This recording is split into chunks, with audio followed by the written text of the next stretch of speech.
Des années Club Model. Ouais. Voilà, ça c'est dans le meilleur cas. Et que pourtant, je veux dire, les gens qui sont ici, c'est des pionniers en fait, c'est des gens qui malgré toutes ces difficultés continuent par amour, par passion, et c'est ça qui est assez fantastique parce que justement les œuvres qu'ils produisent sont très personnelles. Donc levez la main si vous voulez vivre sous le seuil de pauvreté pendant les 10 années à venir. Ouais. Non, plus sérieusement, alors un gros studio type Ubisoft qui est la grosse machine, le budget plus ou moins moyen c'est quelque chose comme 500 millions les plus gros, peut-être plus en dollars. Alors c'est vrai que dans les jeux récents on entend très souvent 40 millions de dollars, 80, parfois plus. Et avec la pub ça explose comme des blockbusters hollywoodiens. La pub ça explose, on est facilement à 50% du budget qui est uniquement pour la publicité. Et alors, les jeux vidéo indépendants, alors le principe c'est que justement, c'est des micro-budgets un peu comme dans le cinéma de genre en fait. Quel est le plus gros succès du jeu vidéo indépendant, on va dire, de l'histoire? Difficile à dire. Difficile à dire. Je parle en termes commerciaux. C'est vrai que de certaine manière, Minecraft, Braid, il y a quelques jeux comme ça qui... Fez.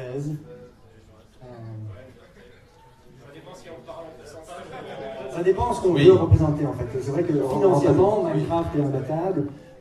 Sinon, en termes de jeux qui ont vraiment une vision artistique très poussée, c'est des jeux plutôt comme Braid, comme Fez. D'accord. À titre d'exemple, dans le secteur du cinéma, le film qui a coûté le moins cher, on va dire, distribué internationalement, c'était Paranormal Activity, 15 000 $, et il en a rapporté 193 millions de dollars. Donc voilà. Il y a de l'espoir. Il y a de l'espoir. Spielberg a demandé à ce qu'on change la fin, c'est pour ça que c'est mauvais. Non, je rigole. Voilà, donc je sais qu'il y a la plupart des gens qui ont déjà des studios de jeux vidéo ici. Je pense que un peu de taille, mais est-ce qu'il y en a d'autres aussi, je pense? Je ne sais pas. Est-ce qu'il y en a déjà? Voilà. Voilà. Ils se présenteront. Et les autres, alors, donc, sont des gens qui sont aux études ou alors en développement ou en création, je suppose. On a de tout. Hein. On a des élèves d'Interface 3, on a des élèves de LISIB, donc des aspirants ingénieurs, des gens en game dev, l'une ou l'autre personne qui vient de Jacquard aussi, très connue en Wallonie. Oui, Albert Jacquard. Des anciens de Fishing Cactus, différents employés de différentes sociétés, on a de tout. Super, alors peut-être on va passer au thème du jour. Pourquoi? Parce que, simplement, à partir de quand, quelles sont les limites du jeu vidéo en fait? C'est vrai parce que souvent l'image classique du gamer, on la connaît. Mais quelles sont les limites justement? Vous avez, avec le projet cette année, essayé d'étendre ça? Est-ce qu'il y a une limite? Sky is the limit. C'est une bonne question.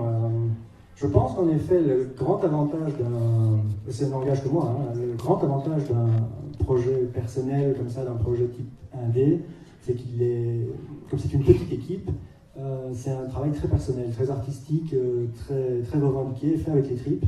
Et donc de ce point de vue-là, on peut se permettre beaucoup de risques, parce que le budget est d'une certaine manière assez faible. Et de ce point de vue-là, c'est très original. On peut justement chaque fois briser les limites. Il y a plein de jeux comme ça qui sont un peu surprenants, qui sortent des sentiers battus. Je pense qu'en fait, on est à une période où, comme beaucoup plus de gens peuvent devenir créateurs, le média va quand même continuer à se diversifier. Et tout le monde, une partie de plus en plus petite, on va dire, de la population, même des minorités, vont trouver le type de jeu qui leur plaît, parce que tout le monde va créer quelque chose. Je vous conseille d'ailleurs Duck Hunt en réalité virtuelle, qui est excellent. Un type s'est amusé à le faire, c'est génial. Donc voilà, tout est possible. Alors, peut-être nous allons passer au cœur du chou-fleur. Les équipes vont se présenter une à une, donc vous allez voir ce qu'elles ont fait en 48 heures.